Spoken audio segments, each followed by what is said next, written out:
दूसरा, अगर उनके पास धन भी हो तो भी उनके लिए भूमि खरीदने का कोई अवसर नहीं है। बाबा साहब ने ये एक एनालिसिस किया था और इस परिस्थिति का एनालिसिस करते हुए उनको ना सुझाव था, उन्होंने आग्रह किया था कि दलितों के साथ, हमारे आदिवासी भाई बहनों के साथ, वंचितों के साथ ये जो अन्याय हो रहा है, ये जो मुसीबत में जीने के लिए वो मजबूर हो रहे हैं, तो इसका एक उपाय है देश में इंडस्ट्रियलाइजेशन को बढ़ावा दिया जाए।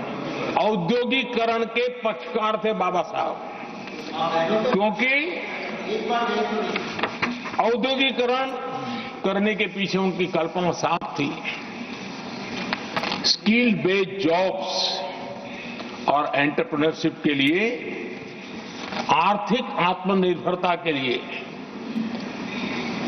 दलित, आदिवासी, वंचित समूहों को एक अवसर मिलेगा और उसे वो उत्थान का एक सबसे महत्वपूर्ण हथियार मानते थे। लेकिन आजादी के इतने सालों के बावजूद भी, इतने साल कांग्रेस को सत्ता में रहने का अवसर मिला, तब भी बाबा साहब की इन बातों को पर गौर करने का भी उनको समय नहीं था।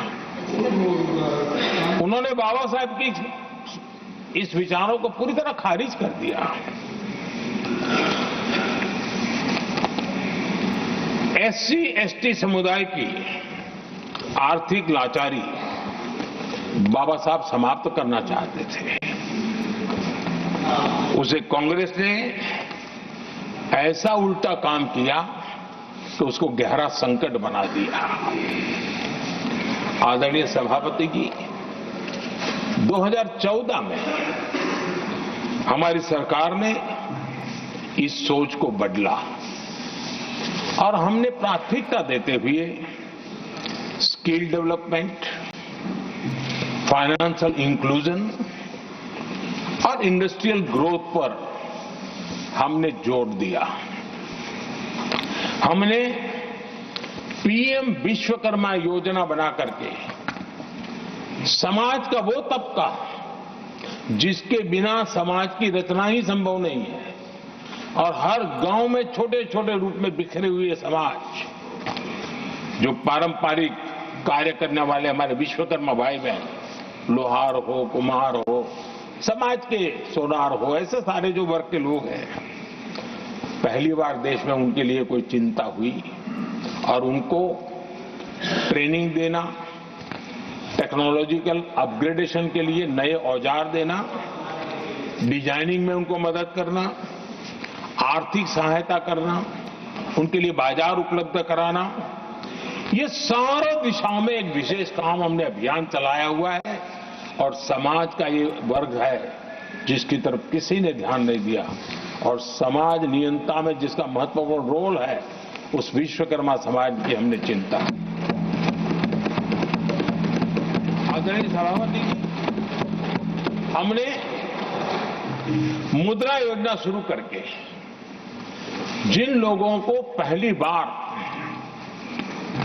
उद्यम के क्षेत्र में आना था, उनको निमंत्रित किया, उनको प्रोत्साहित किया।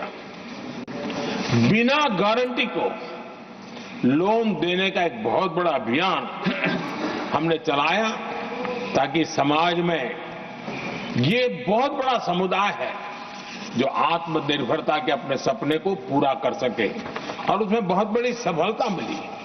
हमने एक योजना और भी बनाई, स्टैंड अप इंडिया, जिसका मकसद था एससी एसटी समुदाय के हमारे भाई बहन और कोई भी समाज की महिला, उसको बैंक से 1 करोड़ रुपए का बिना गारंटी को लोन, ताकि वो अपना कारोबार। और हमने इस बार बजट में इसको डबल कर दिया है, और मैंने देखा है कि लाखों ऐसे नौजवान इस वंचित समुदाय से, या लाखों बहनें आज मुद्रा योजना के द्वारा अपना कारोबार करना शुरू किया है, और खुद को तो रोजगार पाया ही, लेकिन उन्होंने किसी 1-2 और लोगों को भी रोजगार दिया है। आदरणीय सभापति जी, हर कारीगर का सशक्तिकरण, हर समुदाय का सशक्तिकरण और जो बाबा साहब का सपना था उसको पूरा करने का काम मुद्रा योजना के माध्यम से हमने किया है। आदरणीय सभापति जी, जिसको किसी ने नहीं पूछा उसको मोदी पूजता है।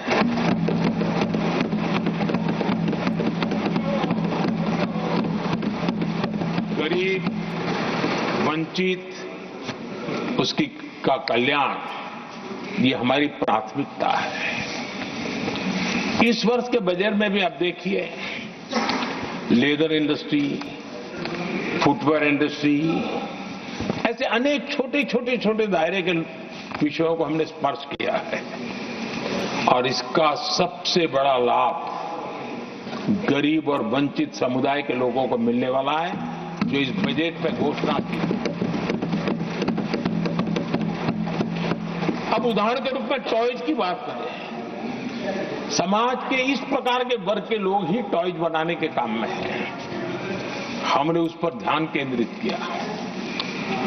बहुत सारे गरीब परिवारों को अनेक प्रकार की उसमें मदद दी गई और उसका परिणाम आज आया है कि टॉयज हम एक्सपोर्ट करने की आदत में फंसे हुए थे, आज इंपोर्ट करने की आदत में फंसे हुए थे, आज हमारे टॉयज 3 गुना एक्सपोर्ट हो रहे हैं